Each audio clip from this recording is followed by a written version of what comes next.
So hi everyone, welcome to Meet the Facilitator with Coach May. It's been a while since we met in this small and nice setting, and it's an opportunity today to meet Coach May and to learn a bit about her professional path and how she's doing what she's doing with lots of creativeness and sense of humor. We have 1 hour together. The session is recorded and I will share it afterwards also on our tribe. We will divide this session into parts. We will start in a minute with a short pause, and then I will have some questions to Coach May that will reply openly. And it's also an opportunity for you to ask questions and to be involved. So it's not like an interview with only two sides. If you have anything to edit or to ask Coach May or even to share from your experience, it's a great opportunity because at the end we are all here to learn and to become better people and better facilitators. So thank you for your time, and it's so nice to see your faces. Like, I haven't seen some of you in a while, and I know that you're doing great stuff. So I really invite you to be active. So let's start with the pose. This time I chose something that's like upbeat. I don't know if you noticed, but it's our theme of this month is joy and kindness, and I wanted to create this kind of energy here. So if you want to close your eyes, you can. If you want to stand up and dance, you can. Whatever you feel in your body, it's okay. And we will meet here again in like 3 minutes. It's short, and I hope you will enjoy it. So let's pose.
Thank you.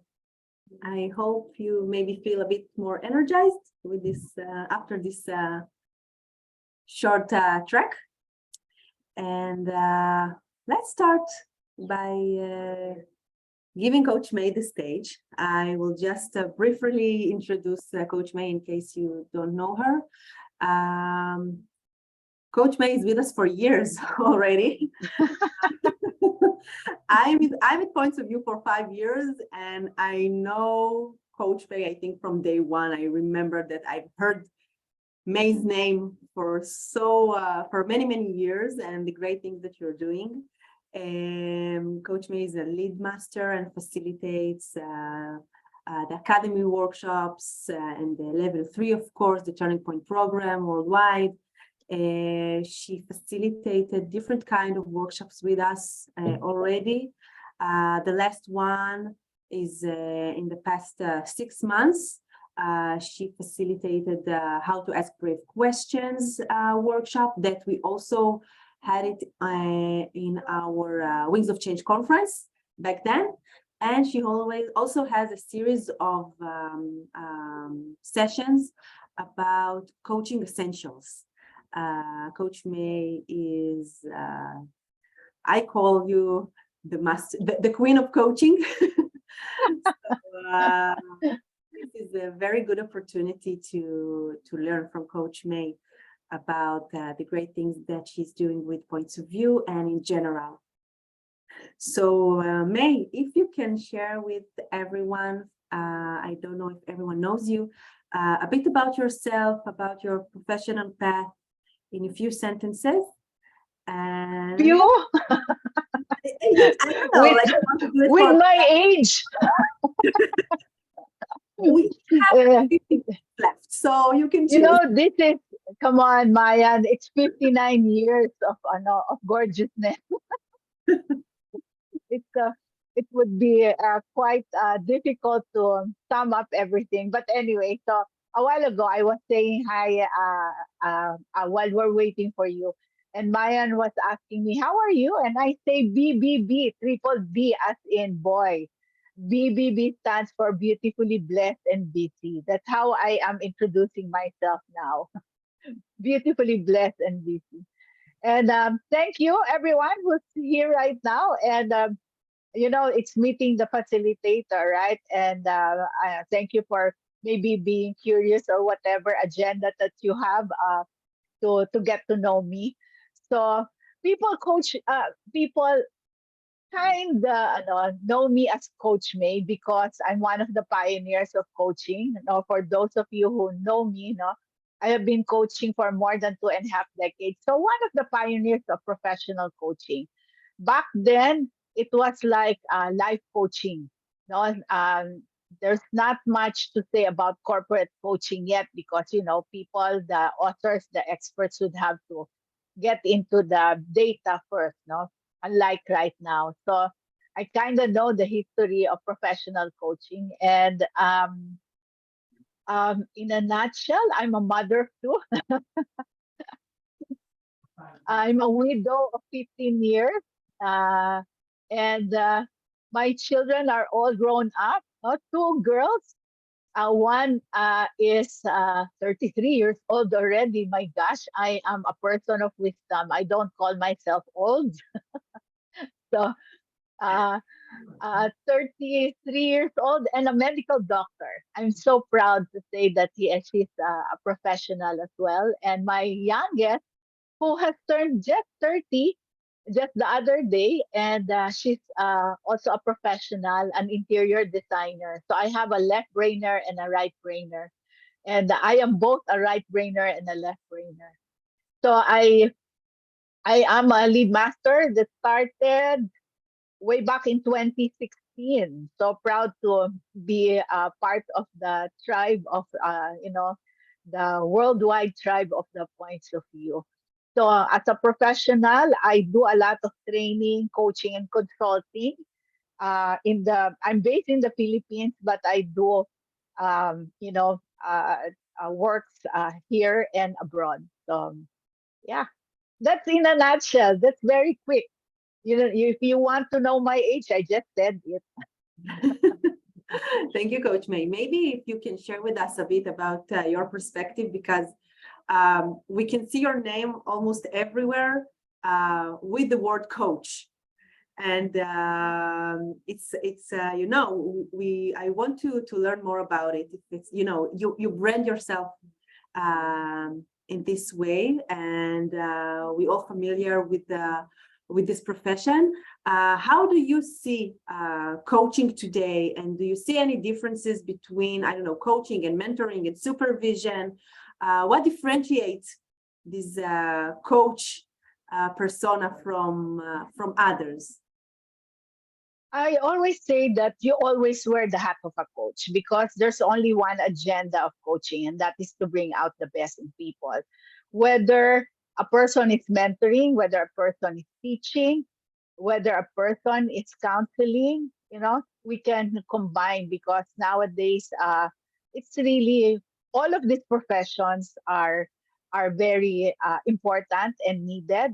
And yet, like mentoring and coaching, right? The mentoring is about expertise. Yet, when you wear the hat of a coach with mentoring, okay, it's a matter of not just telling the person you're mentoring or your mentee how the best practices, but also combining, sharing the best practices that the mentor has had before, so that in return, it's empowering the person to choose his own path. No, so it's that combination instead of just coming from just the experience of the mentor. Okay, and counseling will deal with the past as you move the person to the current state, and coaching will deal much with the current state as we move the person forward.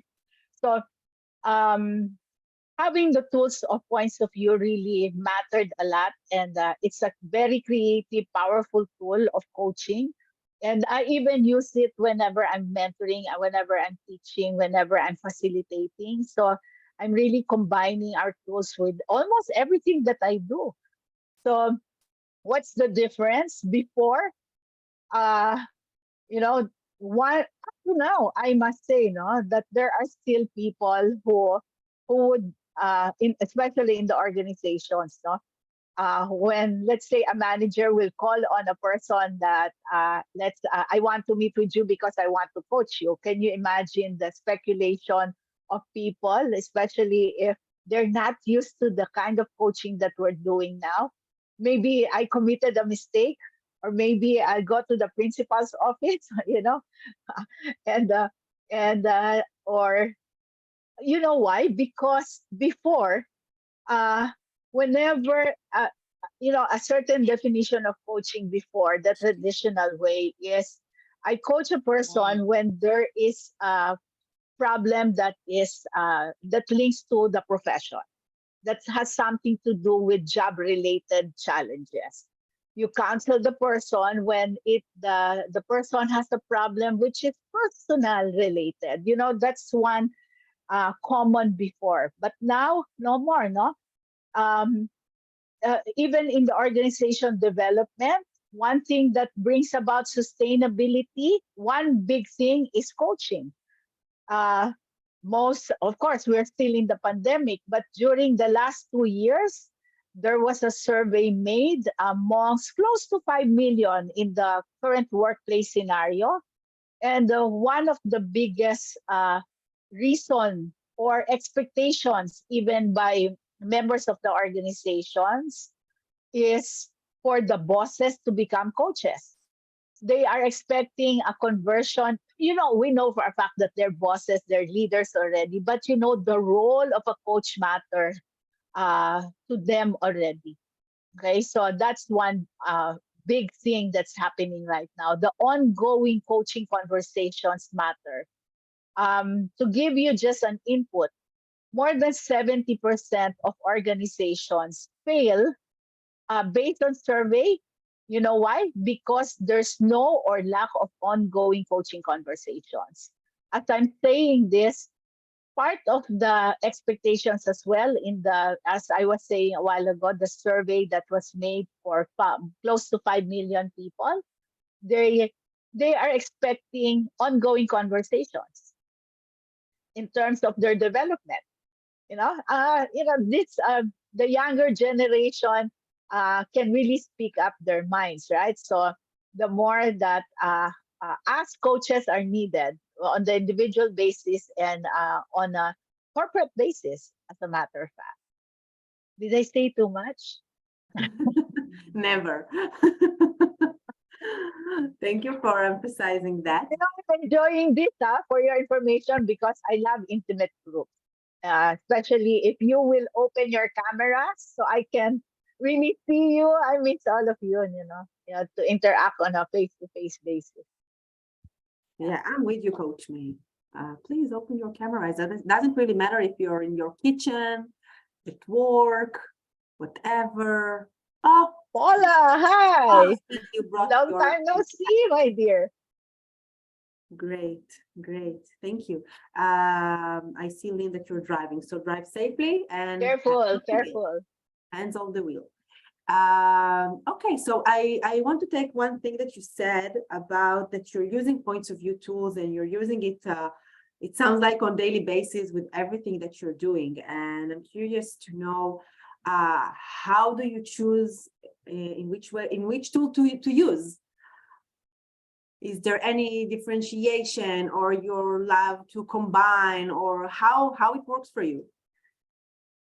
If I have to describe myself, I'm a very intuitive person. No? I'm a very intuitive coach.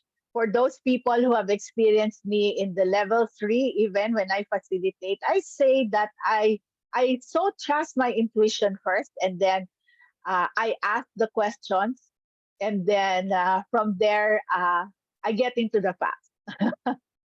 So that's my style.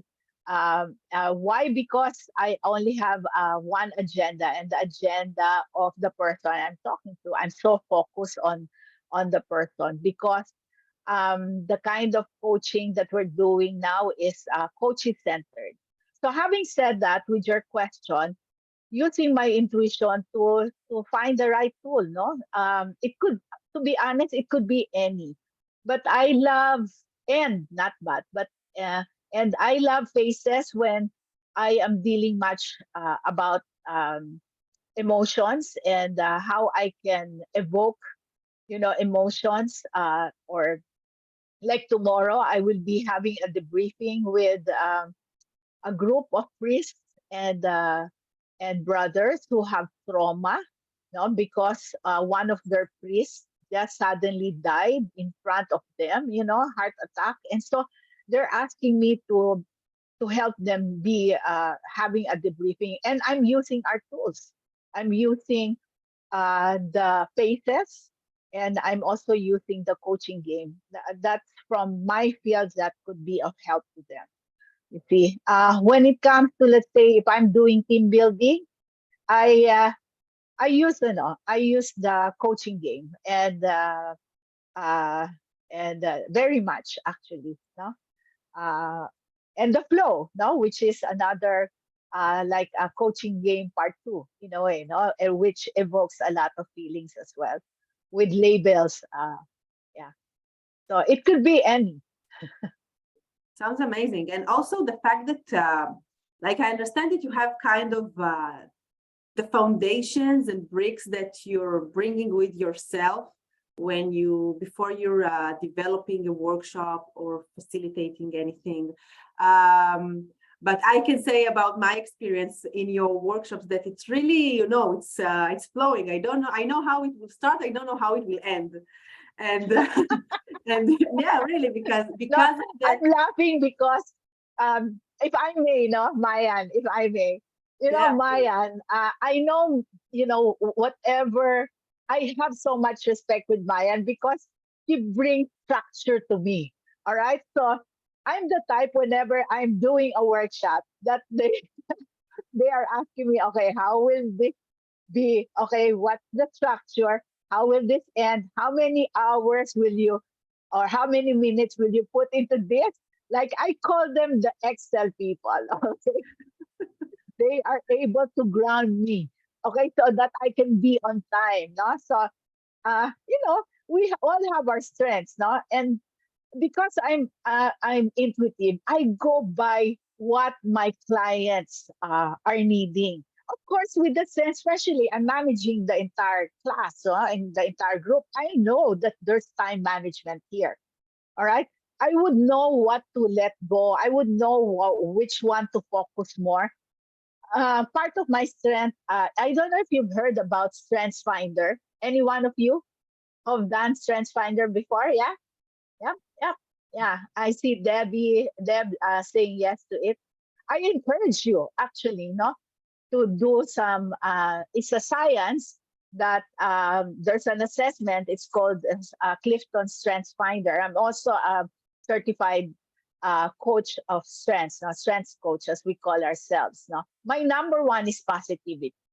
No, I didn't know that, but I know I'm very positive. It is even an issue of my mom towards me because she's so angry already of what's happening and I'm not yet angry. I always see the other perspective of things.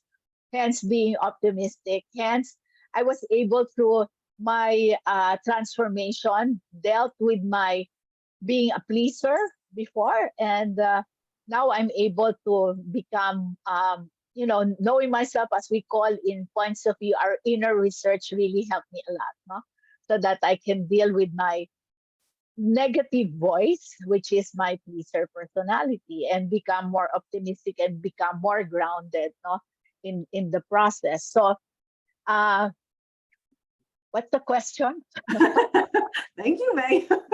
You see, I can be carried You started along to the way. answer. You started to answer. What I wanted to say that I know that you are very intuitive in what you're doing. I think this is one of your strengths, actually. Actually, I really like it. I know I'm a structured person. I like to know what is about to happen, not because I like to look at my clock. Mainly because I want to make sure that when we facilitate something in creating content, it will serve the participants on the other side. And we need to know exactly what are the questions that we will ask and to make sure it's precise and not to walk around and to miss important point. And you're doing it really intuitively. And most of your workshops are more like interactions. And the question is, how do you do it? Is there anything that we still don't have decades of experience in coaching can take a bit from this strength and quality, like how we can implement it in our facilitation? Because sometimes, at points of view, we really want to create a structure and we have the booklets of everything, but at the end, it's just a booklet. And if you Right, remove right. yourself and another layer, it will stay technical and it will be gray. And I want to learn from you, all of us maybe here, to learn how do you do it? Do we need to read something? Do you recommend to do any experience? I don't know, not a treatment, but maybe a retreat or a workshop, or to expose ourselves to something that we will feel more confident in this intuition. Mm-hmm. Okay. Now everybody is different, and it's okay as we say it. Now we have differences in terms of our learning styles. We have our differences in managing people, as an example. Our different personalities is making life, no, more exciting, right? So I would say that I really believe that it all starts with the self-awareness. Now, I always say this in all my workshops whenever I'm mentoring coaches or the new ones, or even as some of you are participants in the coaching, no, essentials, and we talked about this, no, even if you're a new or not old, but maybe more seasoned as a coach, no, we know that one of the things, a major skill is really asking questions. In the language of coaching, we call it powerful questions, questions that land, questions that extract the juice out of the conversation. Now, where are the questions coming from? All right. Think about this, no? And again, even if I'm intuitive, many of the participants never miss that they ask me, how come that you know so well the kind of questions that you will be asking. Guess what? I don't know. I still don't know until I listen to the participant or to the coachee, that I would know the next question, that I would know how to respond. In other words, while I prepare, being a lead master, and Sam, we have here Richard, who's also a master here. We know that, and also Mayan, we we always say buy the book. And I was so, at first I was allergic to that. Mayan would know. You know, Efrat, no, I'm a baby of Efrat. So, and Efrat would say, buy the book, buy the book. And yet, once we know the content, and then she would say, throw the book, you know, because this time I can focus on the participant,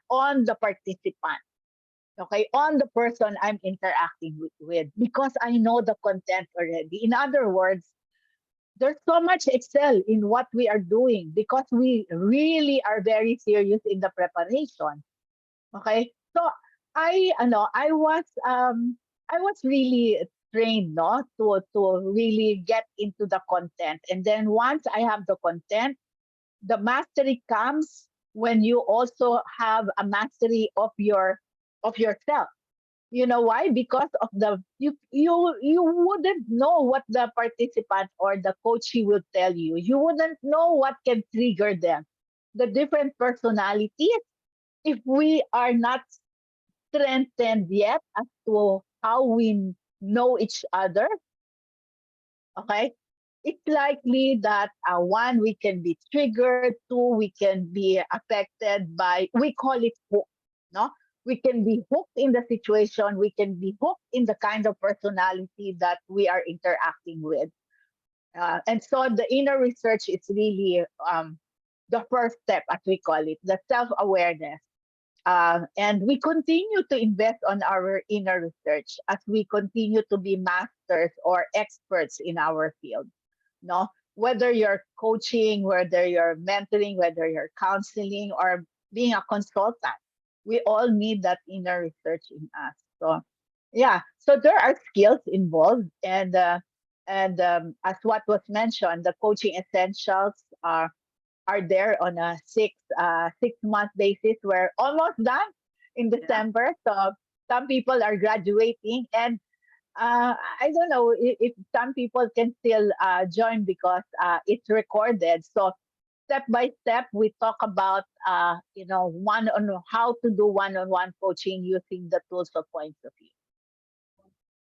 Sounds great. Thank you for for emphasizing that, and for reminding us about this self-awareness that we need to do all of our life if we want to work with people, especially if we want to work with people.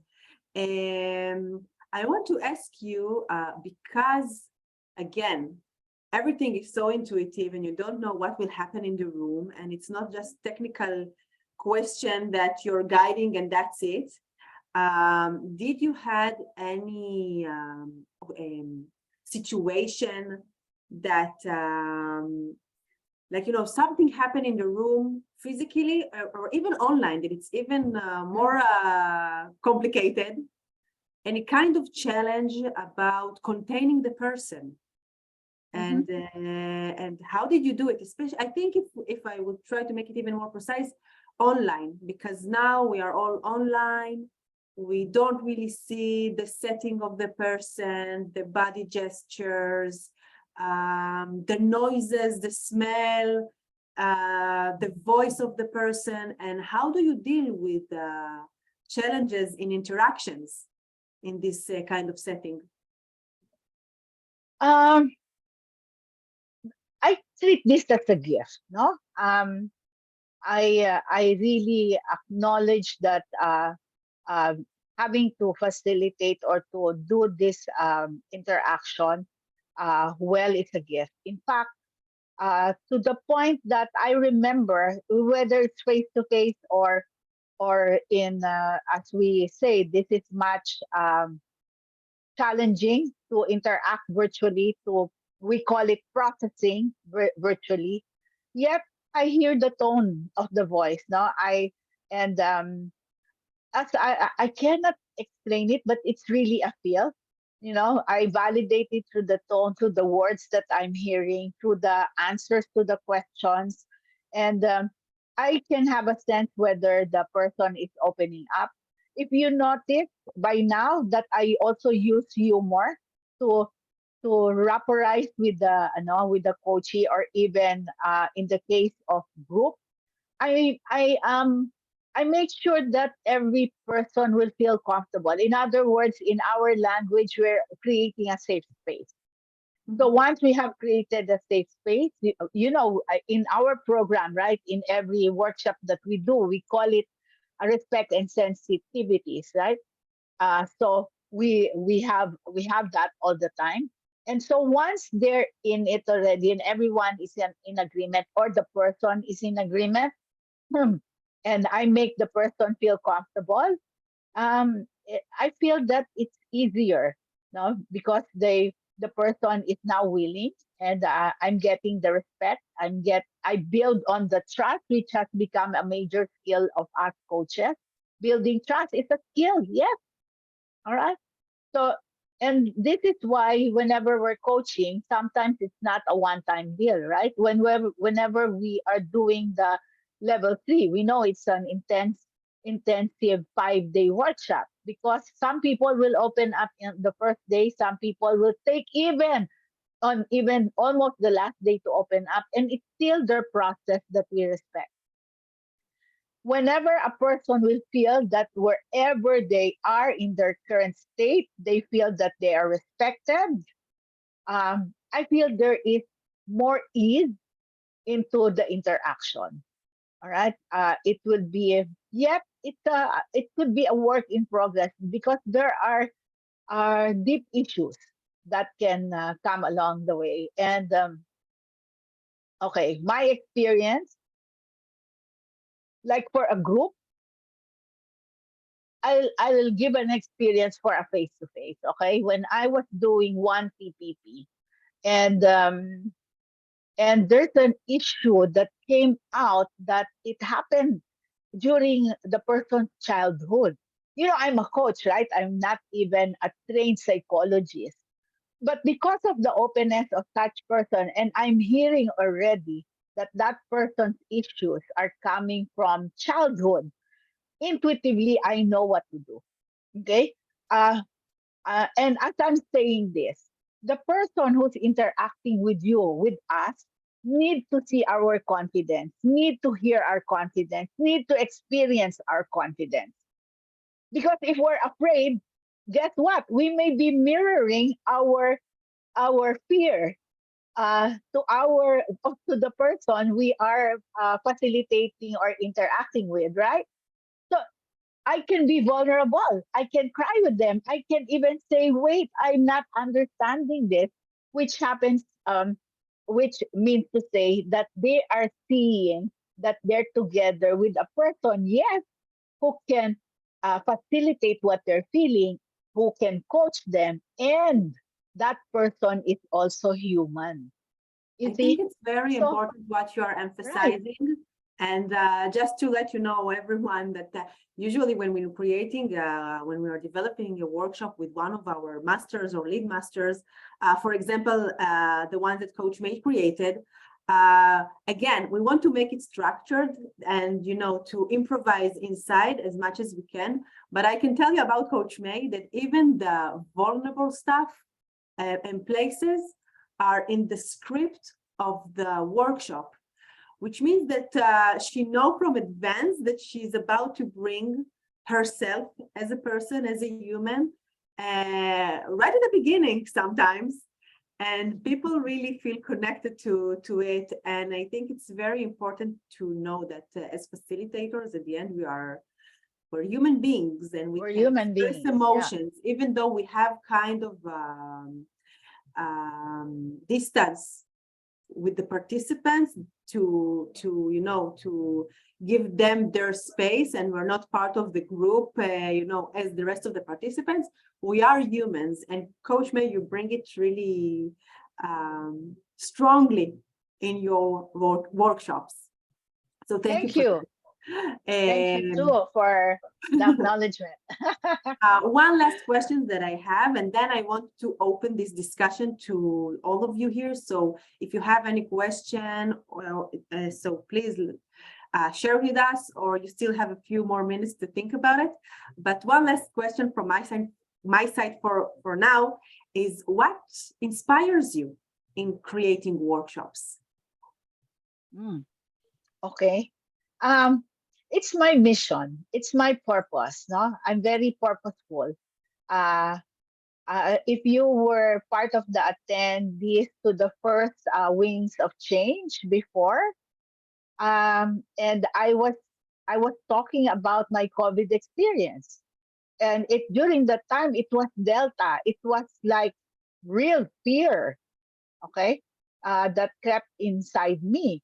Yet, what brought me to being grounded is my purpose. I say that my prayers has always been, Lord, bring me to where I am needed.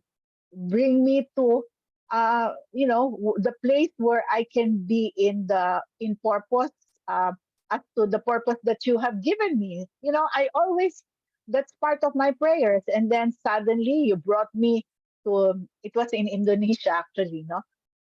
It was a risky workshop, and and I remember the masters in the masters meeting that we were even crying that we were able to do so, and like 15, 16 people were, of course, no, needing transformation, and I had no regrets. However, during those moments, there was no vaccines yet. They we still don't know how to survive.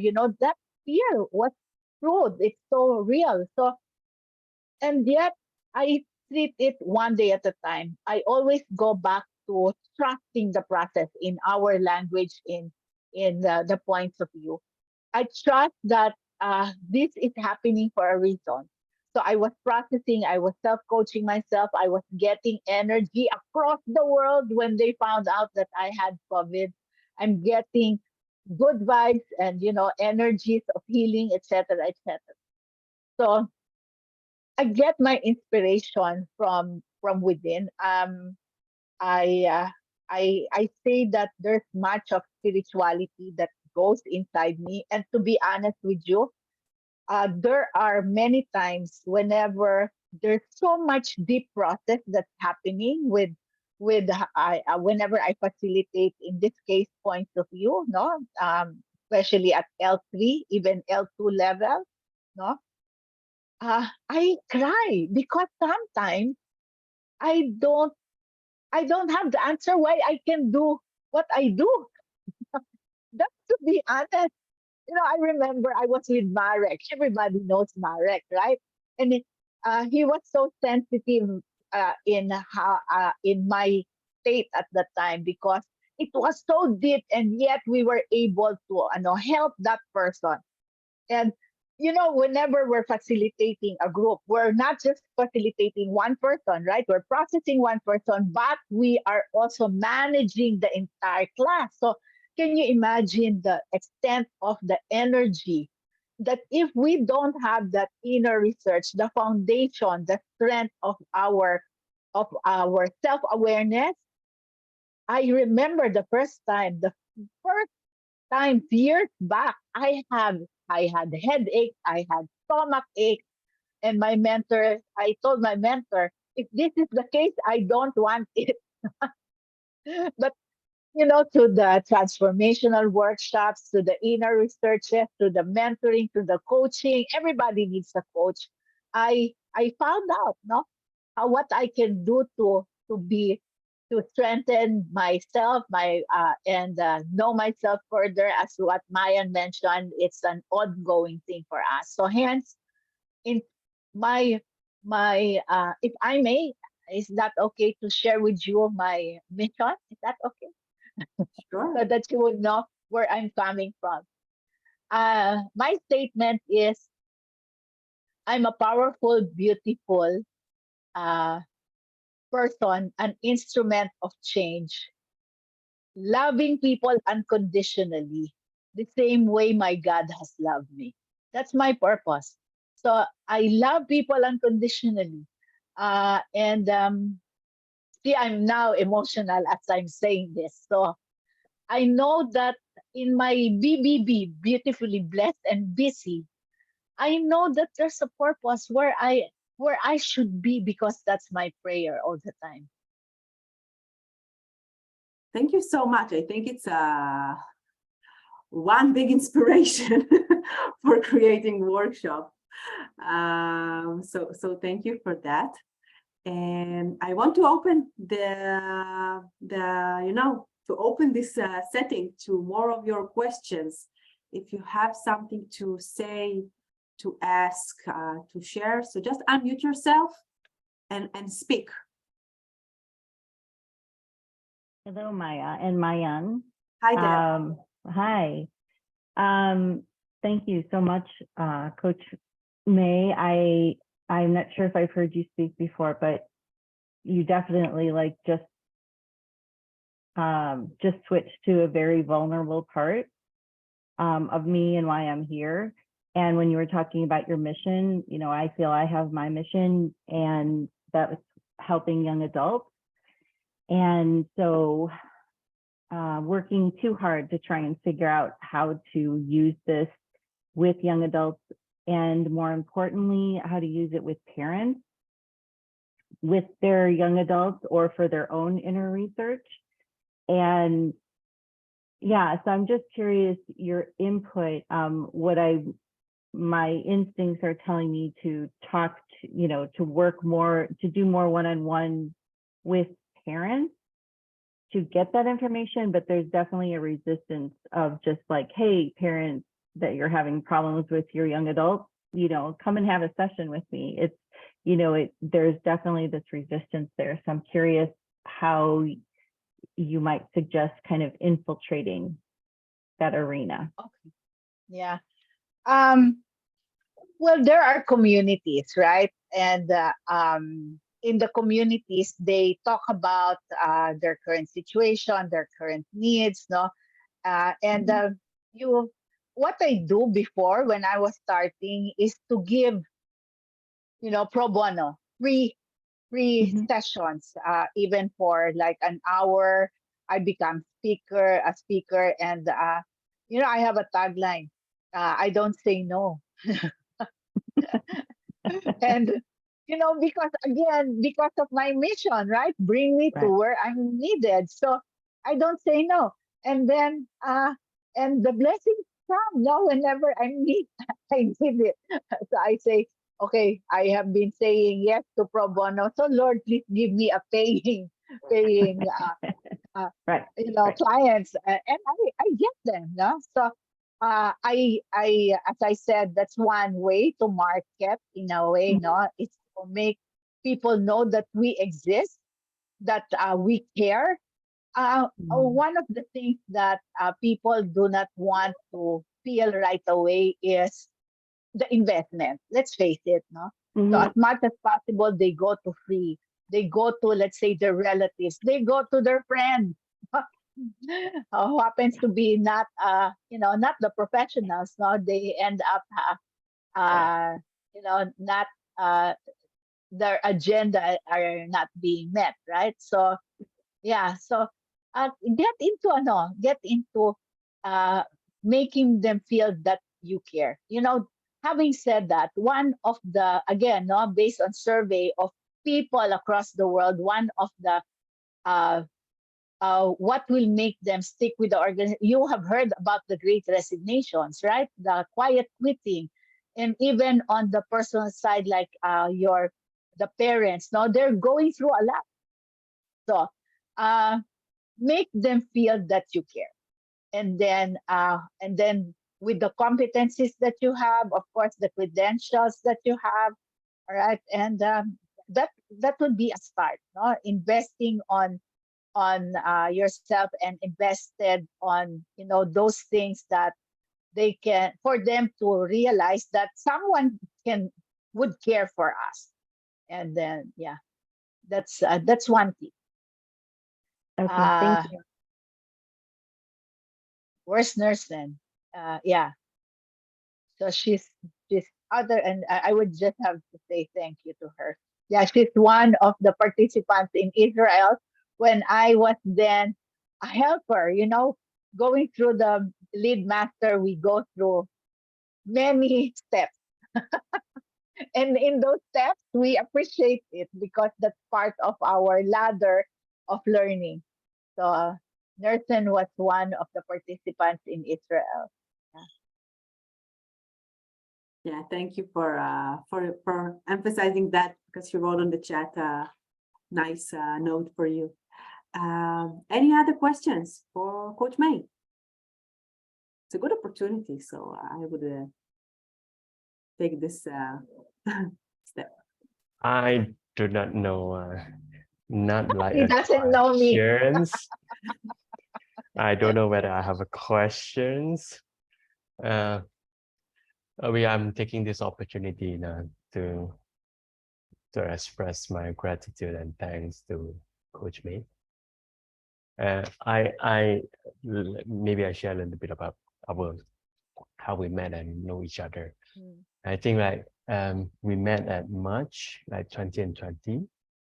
So at Indonesia, when I've been introduced to Coach May, I was like, okay, this is Coach May. I was like, by Amelia. I stand there and I do not know how to respond, and I have no idea what kind of energy is there.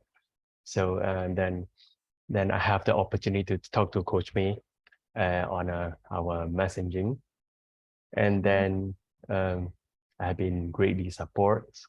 I share a lot of things with Coach May, and one of the particular thing is that I observe is that how Coach May embody who she is as a coach, and how she bring herself in the public identity, in her personal and who she is from the perspective of true self.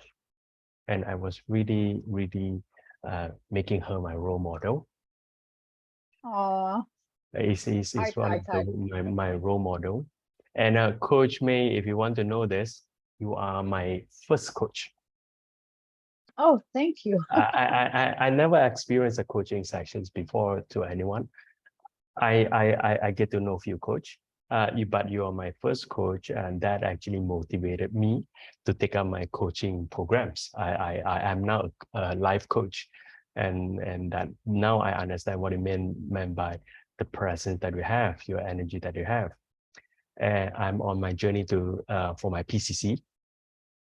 Then it has been so useful to be a coach for using the tool or points of view. And I work with children, I work with parents, I work with a lot of people.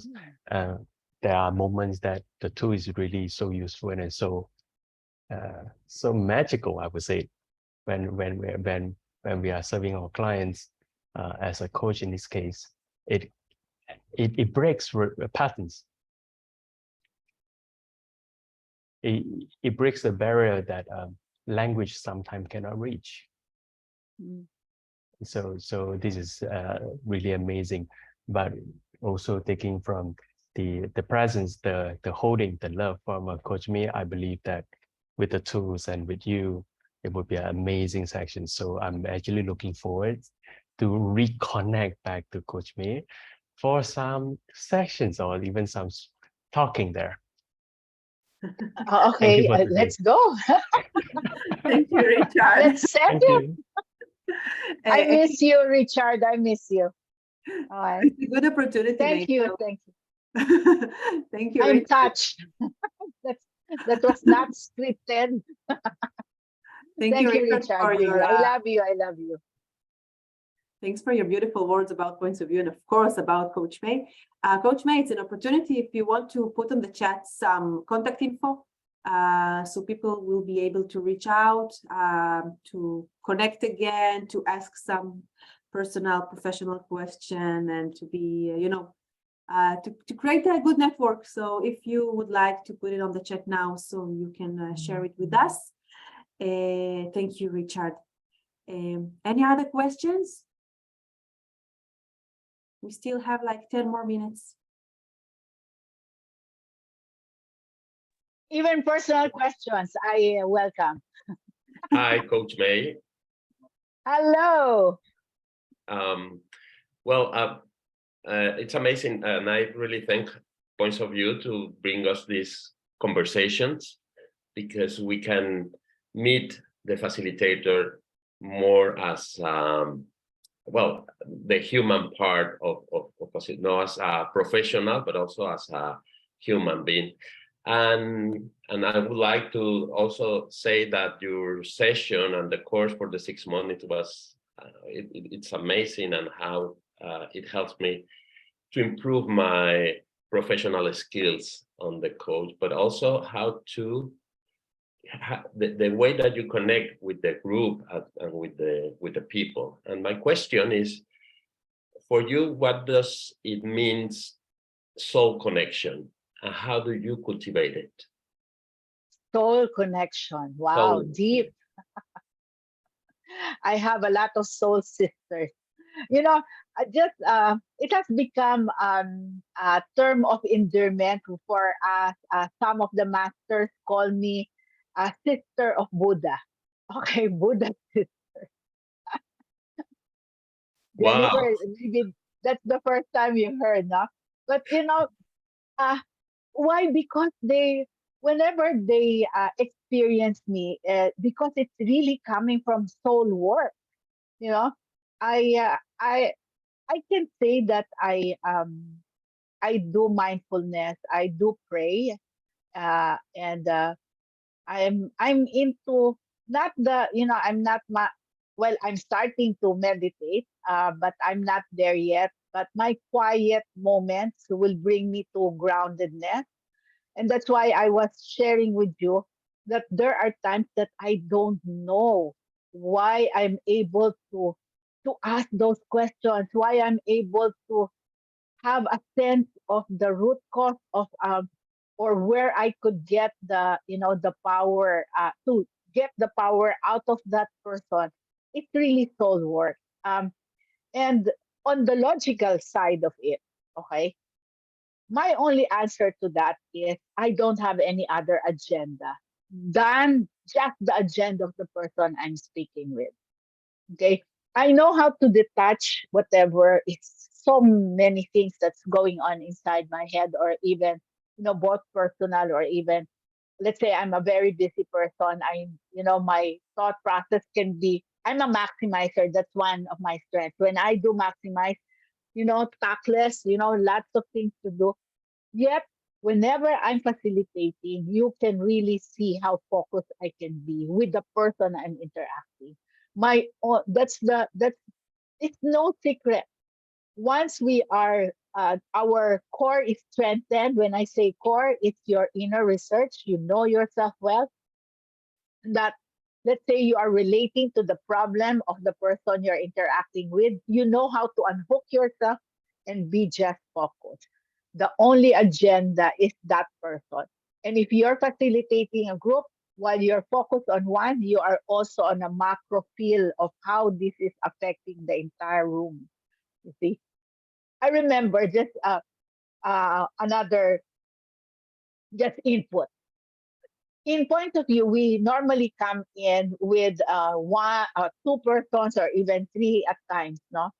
So I remember specifically when I was doing Israel, no, and I was one of the helpers. We were five actually.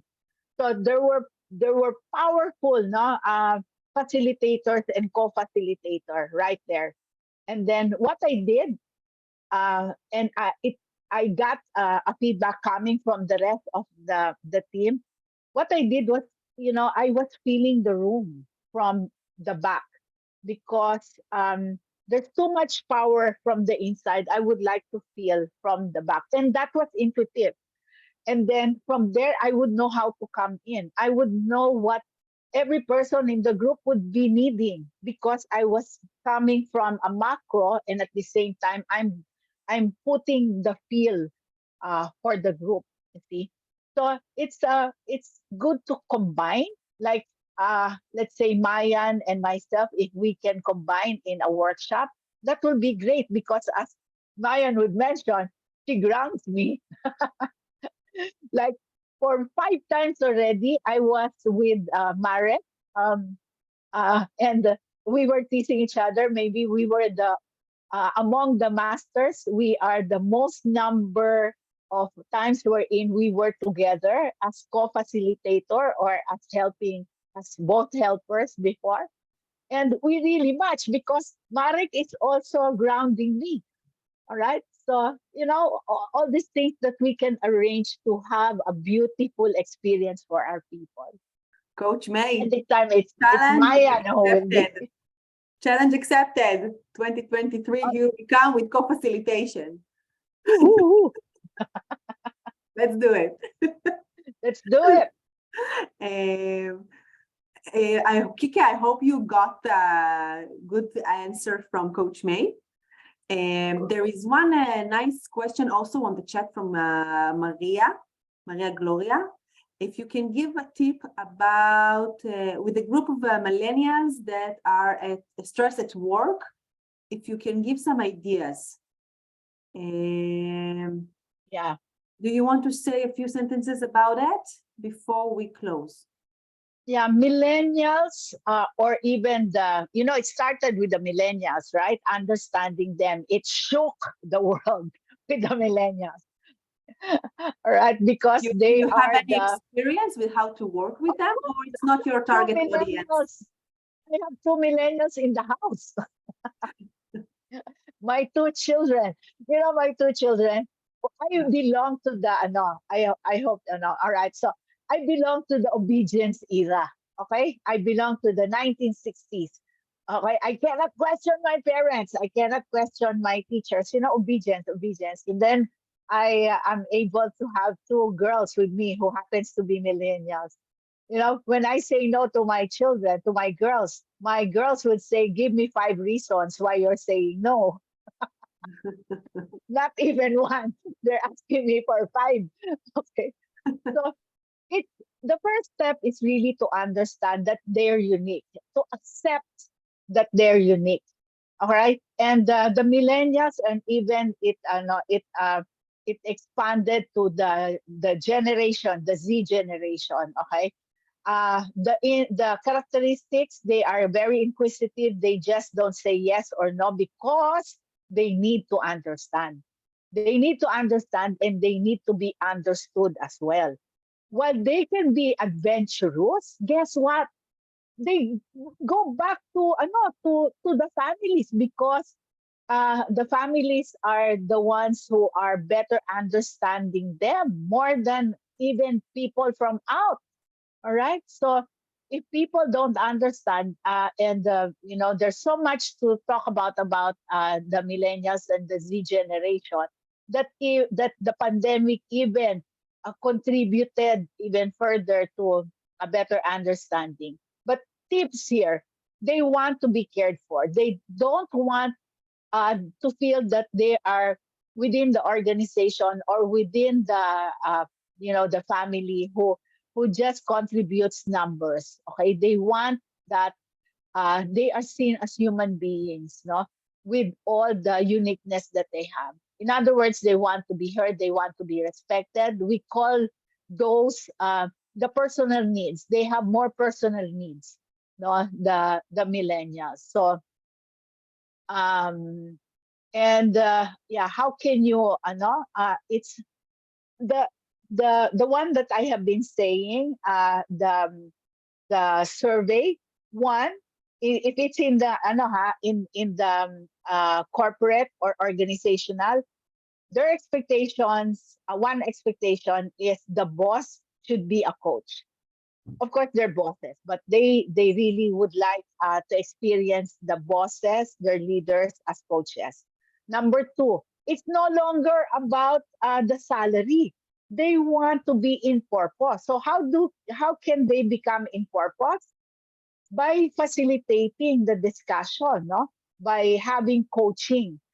3, they want meaningful, consistent conversations, not just during the formal conversations of performance management. No? Another thing is they they want development, no? They want continuous development. In other words, many are high performing organizations now is saying, I own my career. Every individual, regardless of ranks, gender, or culture, in the high performing organization, they would say, own your career. And therefore, as coaches are coaching the managers or everybody in the organization to become development coach or career coaching. Because, there's faster development inside the organization. So, yeah, understand them and because they want to be understood. Mhm. Thanks, Gloria. Thank you, Coach May. And Maria Gloria, thank you for Many, this. many thanks. I love what you said. It's very, to me, it meant a lot of sense. And I got a challenge to do some activity with them in order to work out the stress at work. And I would like to give an experience with point of view. So on which game would you suggest me to use, like faces, or, well, maybe start with faces and then go to another one? Which one will you say? Maria Gloria, I want to maybe to take it because of the lack of time that we have. Actually, it really Okay. depends what you want to gain from this process. Pardon, I didn't hear you. I said that it really depends what you want the participants will gain from this process. So there are a variety of ways to use our tools, and everyone probably will work. I put here now on the chat the link to our tribe, and I invite you to continue this discussion and the brainstorming with the rest of our tribe members, because they are all super experienced. Like we have here Richard that works with children, and also Deb and Kike, everyone that shares here, they are experienced with different kind of target audiences, and they can give you from their wisdom. And it's very important and nice question and discussion that we can have on our tribe. Right. Okay. But because of the timing, unfortunately, I need to cut it. Yeah, But please take this opportunity and bring it into the tribe. I want to take I will. take Okay. part also Many in that thanks. too. Many Coach thanks. May, thank you, Maria Gloria. Coach May, before we will end, because time is up, in one sentence. One really. See how sentence. she's doing it with me. What is your golden tip for a great facilitation? For those who are still at the beginning, or for those who are highly experienced and want to take themselves for the next step, what is your golden tip for a great facilitation? One is it's really know how to the content. Know the content first, and the facilitation skills. There's really a process, in the facilitation. Two, a big tip is don't fall into the trap that you know everything. It's no longer facilitation if we keep on telling them, right? So facilitation is having everybody as a resource to that, that group, to that class. So, and know their agenda, because, and one another big tip is, whenever I'm facilitating, I say that I'm not just, but we are co-facilitating the workshop. I may be leading it, but where everybody is accountable for the success of the workshop. Hence, everybody's facilitating this. And last, this works, really. Not one sentence, see? No, you're far away from one sentence. Okay. Yeah. I always have these two rules. No one gets to be wrong and no contradictions. It helps me a lot, no? Whenever I'm facilitating, so that I can really engage people, because no one gets to be wrong. It's really respecting the perspective of people in the class. That's it. Coach May, I love you. Thank you I very love you much too. for your time, I love you too. for sharing with Yeah, us yeah. all your wisdom, for your time, and for those who stay a bit after time to learn more. I highly invite you to join our tribe, to continue the discussion, to enjoy the rest of Joy Month, and to contain and read the content that we are creating for you. Coach May, it's an honor to meet you every day, every time. I feel blessed. So thanks again for your time. And I see you around. We have more sessions this month, next month, And next year. and next year together, Coach May. I hope to see you around. Thank you, everyone, for your time. Love Thank you. you. Thank you. Thank Thank you. you, everyone. Thank you. Thank you. Bye-bye. Bye-bye. Bye bye.